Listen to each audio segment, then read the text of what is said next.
ਖਬਰਾਂ ਦੀ ਸ਼ੁਰੂਆਤ ਕਰੀਏ ਜਿਹੜੀ ਕੌਂਸਲ ਚੋਣਾਂ ਦੇ ਵਿੱਚ ਆਮ ਆਦਮੀ ਪਾਰਟੀ ਕਹਿ ਰਹੀ ਹੈ ਕਿ ਸਾਡੀ ਜਿੱਤ ਹੋਈ ਹੈ। ਕੀ ਇਹ ਸੱਤਾ ਦੇ ਦਮ ਤੇ ਜਿੱਤੀਆਂ ਨੇ ਕੌਂਸਲ ਚੋਣਾਂ ਜੀ ਆਮ ਆਦਮੀ ਪਾਰਟੀ ਨੇ? ਦੇਖੋ, ਜਿਹੜੀਆਂ ਪੰਚਾਇਤੀ ਚੋਣਾਂ ਹੋਣ, ਕੌਂਸਲ ਚੋਣਾਂ ਹੋਣ, ਇਹਦੇ ਵਿੱਚ ਸਭ ਨੂੰ ਸਪਸ਼ਟ ਪਤਾ ਹੈ ਕਿ ਸੱਤਾਧਾਰੀ ਧਿਰ ਆਪਣੀ ਤਾਕਤ ਦੀ ਵਰਤੋਂ ਹੀ ਨਹੀਂ ਕਰਦੀ, ਦੁਰਵਰਤੋਂ ਵੀ ਕਰਦੀ ਹੈ। ਪੰਜਾਬ ਦੇ ਵਿੱਚ ਤੁਸੀਂ ਪਿਛਲਾ ਰਾਜ ਭਾਗ ਚਾਹੇ ਚੈੱਕ ਕਰਕੇ ਦੇਖ ਲਓ, ਚਾਹੇ ਅਕਾਲੀ ਬੀਜੇਪੀ ਦਾ ਰਾਜ ਰਿਹਾ ਹੋਵੇ, ਚਾਹੇ ਕਾਂਗਰਸ ਦਾ ਰਾਜ ਰਿਹਾ ਹੋਵੇ, ਉਸ ਸਮੇਂ ਵੀ ਇਹ ਧੱਕੇਸ਼ਾਹੀ ਹੁੰਦੀ ਆਈ ਹੈ ਜੀ। ਤੇ ਉਸੇ ਤਰ੍ਹਾਂ ਦਾ ਵਰਤਾਰਾ ਮਤਲਬ ਬਦਲਾਅ ਵਾਲਿਆਂ ਦੇ ਰਾਜ ਦੇ ਵਿੱਚ ਵੀ ਨਜ਼ਰ ਆਇਆ, ਜਿਹੜੇ ਪਹਿਲਿਆਂ ਨਾਲੋਂ ਵੀ ਹਰ ਮਾਮਲੇ 'ਚ 2 ਕਦਮ ਅੱਗੇ ਚੱਲਦੇ ਨੇ।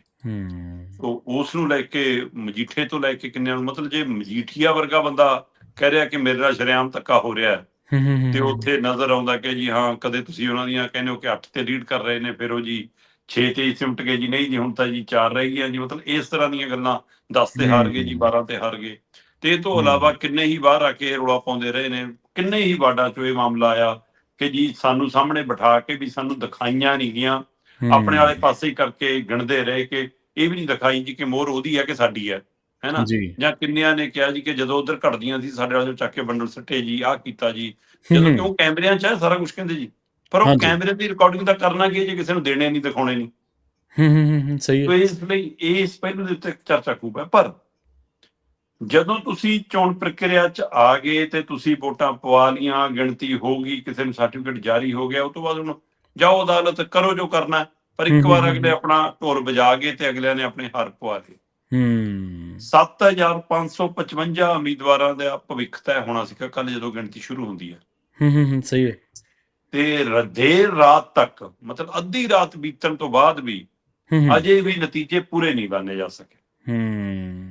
ਤੁਸੀਂ ਇੱਥੋਂ ਅੰਦਾਜ਼ਾ ਲਾ ਲਓ ਕਿ ਕਿੰਨੀ ਥਾਵਾਂ ਦੇ ਉੱਤੇ ਧਰਨੇ ਪ੍ਰਦਰਸ਼ਨ ਕਰਨੇ ਪੈ ਗਏ। 1977 ਵਾਰਡ ਨੇ ਜੀ ਜਿਨ੍ਹਾਂ ਦੇ ਨਤੀਜੇ ਸਪਸ਼ਟ ਰੂਪ 'ਚ ਸਾਹਮਣੇ ਆਉਣੇ, ਤੇ ਅਜੇ ਤੱਕ ਵੀ 1977 ਚੋਂ 1969 ਦੇ ਹੀ ਨਤੀਜੇ ਨੇ ਸਾਡੇ ਕੋਲ।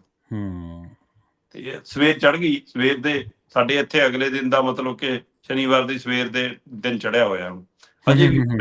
ਤੇ ਉਹ 1969 ਦੇ ਹਿਸਾਬ ਨਾਲ ਵੀ ਜੇ ਮੈਂ ਹਿਸਾਬ ਲਾਉਣਾ ਤਾਂ ਉਹਦੇ ਵਿੱਚੋਂ ਆਮ ਆਦਮੀ ਪਾਰਟੀ 954 ਵਾਰਡ ਜਿੱਤ ਕੇ ਸਾਹਮਣੇ ਆਈ ਹੈ। 954 ਵਾਰਡ ਥੋੜੇ ਨਹੀਂ ਹੁੰਦੇ, ਬਹੁਤ ਵੱਡਾ, ਪਰ 50% ਤੋਂ ਘੱਟ ਹੈ। ਇਹ ਵੀ ਪਹਿਲੂ ਹੈ ਕਿ ਤੁਸੀਂ 50% ਦਾ ਅੰਕੜਾ ਵੀ ਨਹੀਂ ਛੂ ਸਕੇ। 954 ਦੇ ਹਿਸਾਬ ਨਾਲ ਜੇ ਮੈਂ ਦੇਖਦਾ ਤਾਂ ਜੇ ਅੱਧੇ ਵੀ ਲੈਣੇ ਸੀ 969 ਦੇ ਵਿੱਚੋਂ ਵੀ, ਤਾਂ ਵੀ 984 ਚਾਹੀਦੇ ਨੇ। ਤੁਸੀਂ 954 ਤੇ, ਪਰ ਬਹੁਤ ਵੱਡੀ ਲੀਡ ਹੈ, ਬਾਕੀਆਂ ਨਾਲੋਂ ਬਹੁਤ ਫਰਕ ਹੈ। ਇਸ ਲਈ ਆਮ ਆਦਮੀ ਪਾਰਟੀ ਇਸ ਨੂੰ ਆਪਣੇ ਤਾਕਤ ਵਜੋਂ ਦਿਖਾਏਗੀ ਕਿ ਦੇਖੋ ਅਸੀਂ ਕਿਵੇਂ ਜਿੱਤ ਕੇ ਆਏ ਹਾਂ। ਦੂਏ ਨੰਬਰ ਤੇ ਕਾਂਗਰਸ ਆਈ ਜ਼ਰੂਰ, ਪਰ ਕਾਂਗਰਸ ਤੇ ਆਮ ਆਦਮੀ ਪਾਰਟੀ ਦੇ ਵਿੱਚ ਪਾੜਾ ਬਹੁਤ ਵੱਡਾ ਦਿਖ ਰਿਹਾ। 393 400 ਵੀ ਪੂਰਾ ਨਹੀਂ ਅਜੇ ਫਿਲਹਾਲ ਹੋਇਆ। ਹਾਂ, ਜਿਹੜੀਆਂ 7-8 ਸੀਟਾਂ ਰਹਿੰਦੀਆਂ ਨੇ, ਜੇ ਉਹਦੇ ਨਤੀਜੇ ਆ ਜਾਣ ਤਾਂ ਉਹਦੇ ਵਿੱਚੋਂ 7-8 ਲੈ ਜਾਣ ਤਾਂ ਬਣਦਾ, ਪਰ ਉਹ ਬਣਨਾ ਨਹੀਂਗਾ। ਇਸ ਲਈ ਇਹ 393 400 ਤੋਂ ਥੱਲੇ ਥੱਲੇ ਕਾਂਗਰਸ ਨਜ਼ਰ ਆਈ ਹੈ। ਤੀਸਰੇ ਨੰਬਰ ਤੇ ਆਜ਼ਾਦ ਉਮੀਦਵਾਰ ਨੇ ਜਾਂ ਹੋਰ ਦਲਾਂ ਵਾਲੇ ਜਾਂ ਕੁਝ ਹੋਰ ਜਿਹੜੇ ਨੇ, ਉਹ ਸਾਰੇ ਮਿਲਾ ਕੇ ਜਦੋਂ ਮੈਂ ਦੇਖਦਾ ਤਾਂ 258 ਇਹ ਧਿਰਾਂ ਜਿੱਤ ਕੇ ਆਉਂਦੀਆਂ ਨੇ। ਤੇ ਚੌਥੇ ਨੰਬਰ ਤੇ ਸ਼੍ਰੋਮਣੀ ਅਕਾਲੀ ਦਲ 192 ਸੀਟਾਂ ਲੈ ਕੇ ਜਾਂਦਾ। ਪੰਜਵੇਂ ਨੰਬਰ ਤੇ ਭਾਰਤੀ ਜਨਤਾ ਪਾਰਟੀ 172 ਸੀਟਾਂ ਲੈ ਕੇ ਜਾਂਦੀ ਹੈ। ਸੋ ਇਸ ਲਈ ਜਦੋਂ ਆਪਾਂ ਨਤੀਜਿਆਂ ਦੇ ਹਵਾਲੇ ਨਾਲ ਦੇਖਦੇ ਹਾਂ ਤਾਂ ਕੋਈ ਸ਼ੱਕ ਨਹੀਂ ਕਿ ਜੋ 50% ਤੇ ਵੀ ਨਹੀਂ ਗਏ, ਪਰ ਤਾਂ ਵੀ ਸਭ ਤੋਂ ਵੱਡੀ ਪਾਰਟੀ ਬਣ ਕੇ, ਤੇ ਉਹਦੇ ਵਿੱਚ ਫਿਰ ਪੁਲਿਸ ਦਾ ਯੋਗਦਾਨ, ਉਹਦੇ ਵਿੱਚ ਪ੍ਰਸ਼ਾਸਨ ਦਾ ਯੋਗਦਾਨ, ਉਹਦੇ ਵਿੱਚ ਸੱਤਾ ਦੀਆਂ ਸਕੀਮਾਂ ਦਾ ਯੋਗਦਾਨ, ਸੱਤਾਧਾਰੀ ਧਿਰ ਦੇ ਸੁਨੇਹੇ ਫੋਨ ਦੇ ਉੱਤੇ ਵੋਟ ਮੰਗਣ ਲੱਗੇ ਧਮਕਾਉਣ ਵਾਲਾ ਤਰੀਕਾ, ਡਰਾਉਣ ਵਾਲਾ ਤਰੀਕਾ, ਪਲੋਸਣ ਵਾਲਾ ਤਰੀਕਾ, ਫਿਰ ਸੇਵਾ ਪਾਣੀ ਹੈ ਨਾ, ਫਿਰ ਗਿਣਤੀ ਦੇ ਵਿੱਚ ਖੇਲਾ, ਇਹ ਸਾਰੇ ਦਾ ਯੋਗਦਾਨ ਬਰਾਬਰ ਰੱਖਣਾ ਪਊਗਾ। ਜਿਹੜੀਆਂ ਪਈਆਂ ਉਹ ਪਈਆਂ, ਉਹਦੇ ਨਾਲ ਨਾਲ ਇਹ ਵੀ ਯੋਗਦਾਨ ਨੂੰ ਤੁਹਾਨੂੰ ਨਜ਼ਰਸਾਨੀ ਕਰਨੀ ਪਊਗੀ। ਹਾਂ, ਜੇ ਕੋਈ ਸੋਚਦਾ ਹੋਊਗਾ ਤਾਂ ਘੱਟੋ ਘੱਟ ਬੀਜੇਪੀ ਸੋਚਦੀ ਹੋਊਗੀ ਕਿ ਜਿਹੜੇ ਅਸੀਂ ਕਹਿੰਦੇ ਹਾਂ ਬੰਗਾਲ ਤੋਂ ਬਾਅਦ ਪੰਜਾਬ, ਉਹਨੂੰ ਇੱਥੇ ਸੋਚਣਾ ਪੈਣਾ ਕਿ 172 ਦੇ ਸਾਰੇ ਪੰਜਾਬ ਜਿੱਤਿਆ ਜਾ ਸਕਦਾ। ਜਾਂ ਅਕਾਲੀ ਬੀਜੇਪੀ ਦਾ ਜੇ ਮੈਂ ਗੱਠਜੋੜ ਕਰਕੇ ਦੇਖਾਂ ਤਾਂ 192 ਅਕਾਲੀ ਦਲ ਦੀਆਂ ਨੇ, 172 ਇਹਨਾਂ ਦੀਆਂ ਨੇ, ਤਾਂ 364 ਬਣਦੀਆਂ ਨੇ।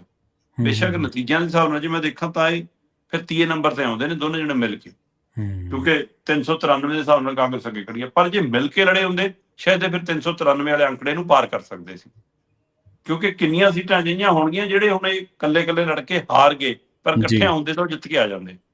ਸੋ ਇਸ ਲਈ ਆਪਾਂ ਤਾਂ ਜਿੱਤ ਵਾਲੇ ਅੰਕੜੇ ਜੋੜ ਕੇ ਦੇਖ ਰਹੇ ਹਾਂ, ਉਹਦੇ ਹਿਸਾਬ ਨਾਲ 364 ਬਣਦੀਆਂ ਨੇ। ਸੋ ਕੱਲ ਦੇ ਨਤੀਜੇ ਜੇ ਆਪਾਂ ਦੇਖੀਏ ਤਾਂ ਠੀਕ ਹੈ, ਓਵਰਆਲ ਮਤਲਬ ਕਿ ਆਮ ਆਦਮੀ ਪਾਰਟੀ ਲੈ ਗਈ ਹੈ ਜ਼ਿਆਦਾਤਰ।